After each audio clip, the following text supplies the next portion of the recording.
Vítajte pri dnešnom ponore do sveta daní. Máme tu celkom zaujímavý podnet. Áno. Jeden podnikateľ sa pýta, či by mu prechod z faktúr na registračnú pokladnicu nejako nezrýchlil inkaso peňazí za tovar. Aha, rozumiem. Chce mať peniaze rýchlejšie. Presne.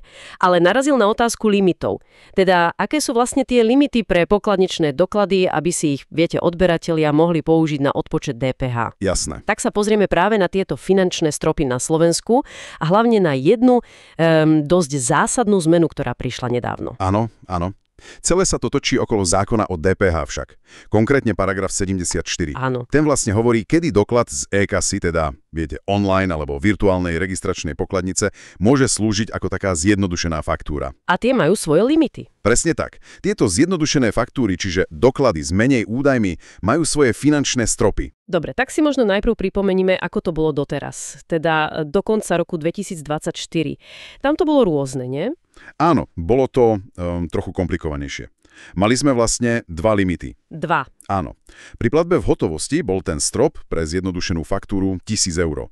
Vrátane DPH samozrejme. 1000 eur v hotovosti, dobre. Ale ak zákazník platil inak, povedzme kartou, tak ten limit bol vyšší, až 1600 eur. Aha, 1600 pri karte. A pozor, tých istých 1600 eur platilo aj pre doklady z tankovacích automatov, ak sa platilo elektronicky. Čiže dva stropy. 1000 pre cash, 1600 pre karty a automaty. Ale od 1. januára 2025 tam prišla tá veľká zmena však? Presne tak. A je to naozaj veľká zmena. Došlo k výraznému zjednodušeniu, ale zároveň aj k sprísneniu. Ako to? No fascinujúce je, že zákonodarca zaviedol jeden jediný limit. Pre všetky prípady. Jeden. A aký? Od začiatku tohto roka, 2025, platí, že pokladničný doklad sa berie ako zjednodušená faktúra iba vtedy, ak tá celková suma, vrátane DPH, nepresiahne 400 eur. Počkať. Takže z 1000, alebo teda 1600 eur, sme spadli na jednotných 400. Presne tak, 400 eur. To je teda riadny skok nadol a platí to fakt rovnako pre hotovosť aj pre karty? Áno, na spôsobe platby už vôbec nezáleží, čo je to hotovosť, karta, mobilná platba, proste čokoľvek, strop je vždy 400 eur, vrátane DPH. Toto je naozaj kľúčová vec pre prax. Takže poďme na tie dôsledky. Čo ak, povedzme, predajca vystaví bloček z pokladnice na, 500 eur? No? Čo to znamená pre toho zákazníka, ktorý je platiteľ DPH a chcel by si tú daň odpočítať? No a tu je presne ten problém. Pre toho odberateľa.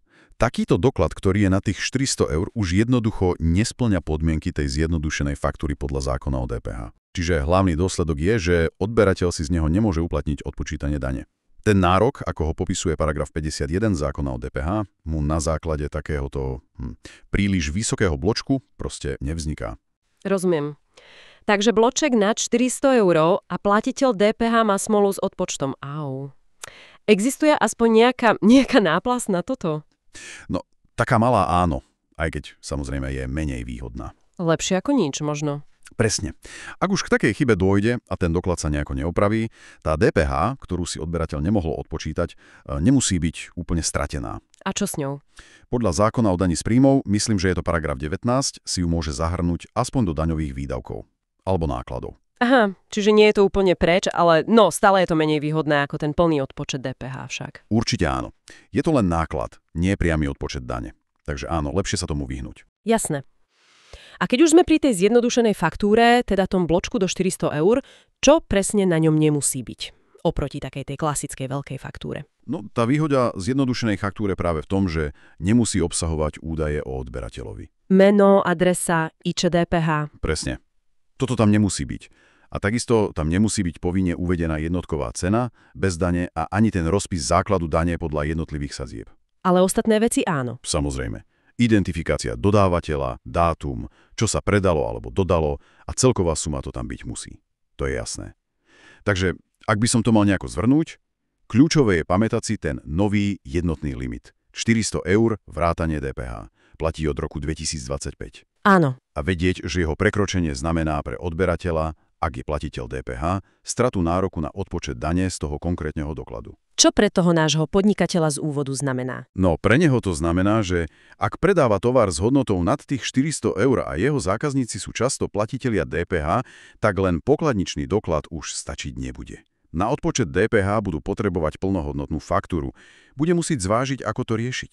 Presne tak. To rýchlejšie inkaso cez pokladnicu môže byť lákavé, ale tento nový nízky limit to pri drahších veciach dosť komplikuje. Veru. A to ma privádza k takej záverečnej myšlienke. Ako tento výrazne nižší strop tých 400 eur reálne zmení správanie firiem? Uvidíme teraz častejšie, že aj keď zaplatím kartou v obchode, povedzme za niečo za 500 eur, tak mi budú musieť vystaviť normálnu faktúru, ak som platiteľ DPH. No, je to veľmi pravdepodobné. Aký to bude mať dopad na tú administratívu? A na rýchlosť predaja priamo na mieste? To je zaujímavá otázka na zamyslenie.